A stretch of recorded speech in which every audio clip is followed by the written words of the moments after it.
Episode 10, 30 रातों की कैद। दिनेश की आंखों के कोर पसीज आए थे। चेहरे पर एक अजीब सी खामोशी तैर रही थी। माया से पिता का यह चुपचाप टूटना कभी देखा नहीं जाता था। वह दबे पांव बढ़ी और उनके हाथ को अपने दोनों हाथों में समेटते हुए उंगलियों पर अपने होठों का एक नन्हा सा स्पर्श छोड़ आई। फिर उसने बड़ी हिम्मत बटोर कर कहा, पापा, आपको एहसास है आप मेरे लिए बस एक पिता नहीं, मेरी पूरी दुनिया का सहारा हो। मैं जिंदगी भर आपके लिए ढाल बनकर खड़ी रहूंगी। किसी भी आंच को आप तक पहुंचने नहीं दूंगी, कभी नहीं।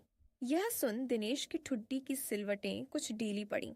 उनकी हल्की बंद आंखों के बीच एक मुस्कान की दरार उभरी और उन्होंने माया के सिर पर अपना भारी हाथ रखते हुए बिना कुछ बोले सब कुछ कह दिया। अस्पताल के कमरे में मशीनों की धीमी धीमी बीप के बीच माया पिता को देखते हुए भीतर तक ढह गई थी। एक जिंदगी जो कभी उसे कंधे पर बिठाकर मेले घुमाती थी, आज खुद बिना हिले डुले बिस्तर पर पड़ी थी। उसकी आंखों ने बहुत कुछ सहा था। बचपन में माँ की तस्वीर के सामने दिया जलाना सीखा था। फिर ब्याह के बाद लौट कर मायके आते वक्त अपनी ही नजरों में गिरना सीखा। हर बार भरोसा करने की कोशिश की और हर बार कोई ना कोई खंभा उखड़ गया। अब तो बस पिता का साया बाकी था और वो साया भी धीरे धीरे पिघल रहा था। उन्हें बचाने की एक आखिरी कोशिश में माया ने जो निवाला अपने हाथ से अपने मुंह में रखा है, उसकी कीमत, उसकी चिता कोई बाहर से नहीं जान सकता। माया ने अपने आप से एक सच्चाई कबूल की जो किसी और को बताना मुमकिन नहीं था। वह बुदबुदाई, पापा, मुझे कोसना मत। आपके सामने वो राज खोलने की हिम्मत मुझ में नहीं जो मैं इस वक्त करने जा रही हूँ। बस इतना समझ लीजिए कि आपकी एक एक सांस के लिए मैं हर लकीर फांद दूंगी। मुझे पता है यह कदम मेरी पूरी दुनिया तबाह कर देगा, एक ऐसे दलदल में धकेल देगा जहां से लौटने का कोई रास्ता नहीं। लेकिन आपको इस तरह धीरे धीरे टूटते और बुझते हुए देखना मेरी सहन शक्ति के बाहर है।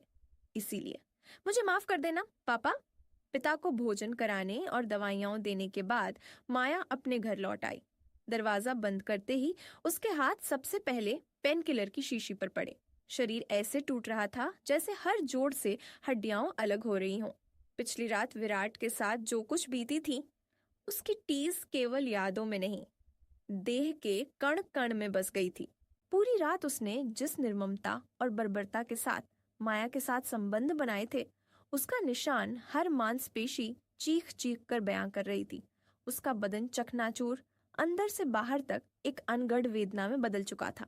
दर्द इतना गहरा और असहनीय था कि आंसू भी उसे राहत नहीं दे पा रहे थे। हर सांस के साथ कोई भीतरी चोट करा उठती थी। इसीलिए उसने बिना देर किए गोली पानी के साथ निगल ली, मानो उस छोटी सी दवा में ही अपनी बिखरती सांसों को फिर से समेटने की ताकत हो। एक छोटी सी गोली पानी के घूंट से उतारने के बाद माया ने जल्दी जल्दी दो चार निवाले खा लिए। न मिठास का ध्यान था न भूख का, बस यूं ही पेट में कुछ जाने की रस्म पूरी कर दी। उसके बाद वह चादरों के बीच ढंसती चली गई। पिछली रात दर्द ने उसे एक पल भी चैन नहीं लेने दिया था। बदन ऐसे थका हुआ था जैसे कोई लंबी बीमारी से उठा हो। तकिए से सिर टिका और आंखें बंद की तो जैसे किसी ने गहरी झील में धकेल दिया।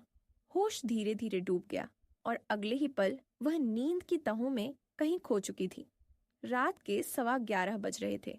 माया क्लब के भीतर घुसी तो मेन गेट वाले सिक्योरिटी गार्ड ने हाथ जोड़कर कहा, मैडम, मालिक साहब ने सर्विस लेन के पीछे बुलाया है। माया ने बिना कुछ पूछे अपने फोन की स्क्रीन देखी, फिर बार काउंटर के बगल से होती हुई सीधे पिछवाड़े की तरफ मुड़ गई। वहां एक पुराना लोहे का गेट था जहां मालिक आमतौर पर किसी को नहीं बुलाता था।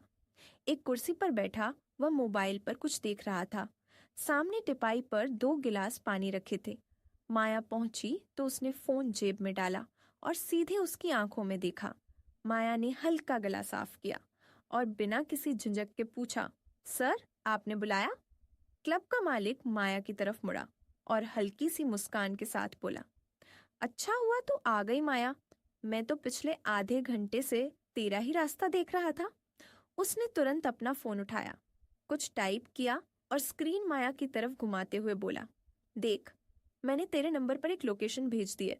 आज रात तुझे इसी जगह जाना है, और हाँ, कोई बहाना नहीं चलेगा। माया ने ज्यों पता पड़ा, उसकी सांस एक पल को रुक सी गई और आंखें विस्मय से फैल गईं। सिंघानिया मैंशन। क्लब के मालिक की आवाज में एक दबी सी उत्तेजना थी। जानती है, उन्हें तेरा काम इतना पसंद आया कि पूरे 1 महीने के लिए खास अपने लिए रख लिया है तुझे। समझ ले, तेरे दिन बदल गए। वैसे तुझे मालूम है ना विराट सिंघानिया किस मिट्टी के बने हैं? बधाई हो, अब तो बस पैसे ही पैसे बरसेंगे। माया को इस बात की जरा भी उम्मीद नहीं थी।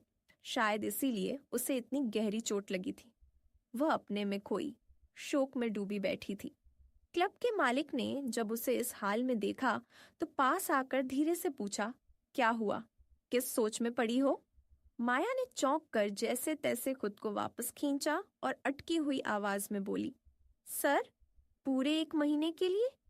ये कुछ ज्यादा नहीं हो गया? क्लब के मालिक ने तपाक से आंखें घुमाई और बोला, ये तो गजब हो गया यार। जिस एक मौके के पीछे आधी लड़कियां पागल रहती हैं, वो तुझे चांदी की थाल में मिल गया और तुझे माथे पर बल पड़ रहे हैं। जरा दिमाग लगा, तुझे फायदे ही फायदे हैं। अब रोज नए चेहरे ढूंढने की खेप झेलनी नहीं पड़ेगी। पूरे 30 दिन का तेरा एक फिक्स क्लाइंट है, और वो भी करोड़पति बिजनेसमैन। और शक्ल सूरत माशाअल्लाह, एकदम हीरो जैसा हैंडसम है। भगवान का लाख लाख शुक्र करो कि कोई तोंदल बदमिजाज बुड्ढा नहीं है, वरना रो रो कर जान देते। तुम्हारी तो किस्मत खुल गई यार। अब बातें छोड़ो, मिनटों में कपड़े बदलो और लोकेशन पर पहुंचो। सिंघानिया के बारे में सुना है ना?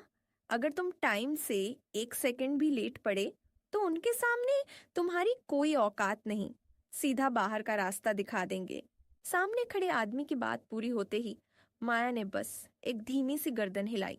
मन के भीतर अब भी एक अजीब सी उलझन और अचरज बाकी था, मगर पैसों की सख्त जरूरत के सामने उसकी कोई मर्जी नहीं चल सकती थी।